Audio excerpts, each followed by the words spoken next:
ఆయన ఒంటరితనాన్ని తీర్చేవాళ్ళు ఎవరో తెలుసా? మీరే వారసులు. ఒక కొడుకు యేసు ఒంటరితనాన్ని తీర్చాడు, ఒక దావీదు తన తరములో ఒంటరితనాన్ని తీర్చాడు, ఒక యోబు తన తరములో ఒంటరితనాన్ని దేవునికి తీర్చాడు. ఈ తరంలో మీరు మీ తండ్రికి ఒంటరితనాన్ని ఎలా తీర్చాలనుకుంటున్నారు చెప్పండి? అందుకే దేవుడు ఇక్కడ మిమ్మల్ని రప్పించాడు. అందుకే ఈ కేంద్రాన్ని మీకు ఏర్పాటు చేశాడు. రండి రండి.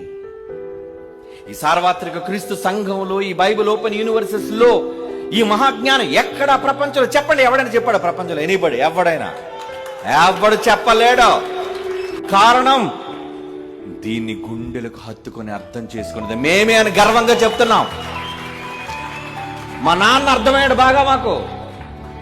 ప్రపంచంలో బైబిల్ ఓపెన్ యూనివర్సిటీకి కన్న తండ్రి అర్థమైనాడు. ప్రపంచంలో ఎవ్వడికి అర్థం కాలేదు. ప్రపంచంలో మాకు అర్థమైంది, మీకు అర్థమయ్యేటట్టుగా చెప్పాలనుకున్నామండి. అర్థమైందని అనుకుంటున్నాను. ఓకే.